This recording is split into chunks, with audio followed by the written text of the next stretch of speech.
Hello दोस्तों, नमस्कार। S Chauhan नाम है मेरा और डर को भगाना काम है मेरा। आज हम देखते हैं कि जहरीले सांप का जहर क्या मंत्रों से उतर सकता है, आदमी बच सकता है, ये हम देखते हैं। सांप के काटने के बाद बहुत से लोग अंधविश्वास के कारण उसे घर पर ही ले जाते हैं, किसी धार्मिक स्थल पर ले जाते हैं, तांत्रिक ओझा के पास ले जाते हैं। वो छू छा झाड़ फूँक करता है। यदि वो मरीज बच गया तो इसका क्रेडिट उस मांत्रिक को जाता है, और यदि मर गया तो वो कहते हैं कि आप लोगों ने ही लाने में देरी कर दी। सांपों के बारे में यह भी बताया जाता है अंधविश्वास के कारण कि सांप दूध पीता है, वो बदला लेता है। 100 साल के बाद इच्छाधारी नाग मानव का रूप धारण करते हैं, नाग नागिन बनते हैं और नागमणि के प्रकाश में नृत्य करते हैं और म्यूजिक के ऊपर वो डांस करते हैं। इस प्रकार की अंधविश्वास फैलाने वाली बातें समाज में प्रचलित है, लेकिन इसके पीछे की सच्चाई यह है दोस्तों कि सांप दूध नहीं पीता है, वो बदला भी नहीं लेता है, 100 साल तक के वो जीवित भी नहीं रह सकता, वो इच्छाधारी नाग भी नहीं बन सकता। ऐसी बहुत सी सत्य बातें हैं इसके पीछे। उसका भोजन चूहे है, मेंढक है, गिरगिट है, छिपकलियाँ है, कीड़े मकोड़े हैं। वो दूध नहीं पीता है। ज़बरदस्ती से उसे यदि दूध पिलाया तो वो मर भी सकता है। सांप के काटने के बाद जल्द से जल्द उसे सरकारी अस्पताल में पहुंचाना चाहिए। एंटी स्नेक वेनम का इंजेक्शन रहता है, वो देना चाहिए और उसकी जान बचानी चाहिए। सांप यदि घर पर निकलता है तो सर्प मित्र को बुलाना चाहिए और वो ले जाके उसे सुरक्षित जगह पर छोड़ सकते हैं। एंटी स्नेक वेनम बनाने के लिए दुनिया में जगह जगह पर प्रयोगशालाएं हैं।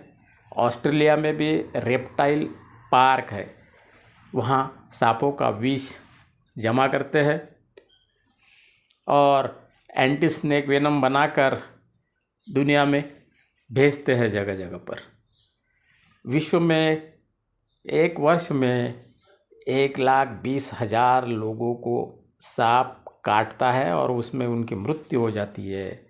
भारत में भी 2009 से लेकर 2019 तक 12 लाख लोगों की मृत्यु हो गई सांप के काटने से।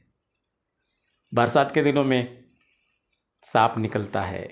असावधानी के कारण पैर में बूट जूते ठीक से न होने के कारण लोग स्नेक बाइट से मर जाते हैं।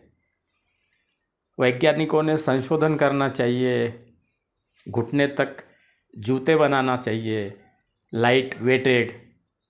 उससे किसानों की सुरक्षा हो सकती है।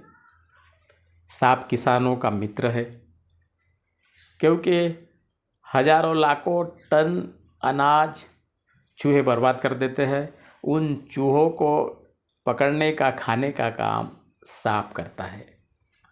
पर्यावरण का रक्षक भी सांप है दोस्तों। उसके बारे में जो भी अंधविश्वास फैलाया गया है उसे हमने दूर करना चाहिए। वो समाज का मित्र है।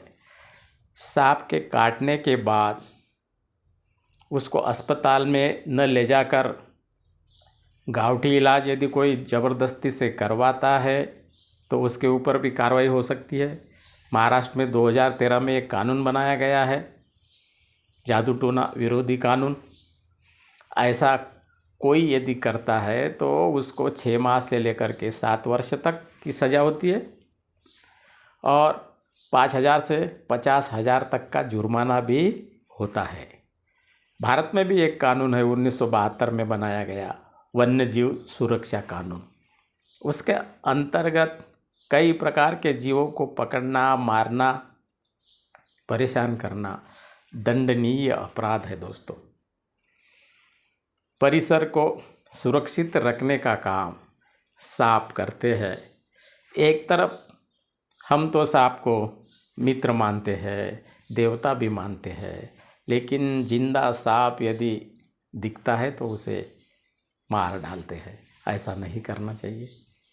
इस पर प्रकाश डालने के लिए संत कबीर ने कहा था कि माटी का एक नाग बना के पूजे लोग लुगाया, जिंदा नाग जब घर पर निकले ले लाठी धमकाया। इसलिए सांपों को बचाना चाहिए, उसे मारना नहीं चाहिए। उसके बारे में जो भी अंधविश्वास फिल्मों में दिखाया गया है उसे दूर करना चाहिए।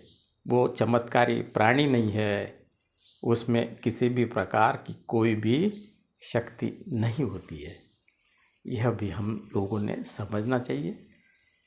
इस चैनल को सब्सक्राइब कीजिए।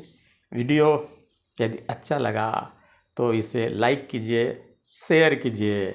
अंधविश्वास को छोड़िए और देश को महान बनाइए।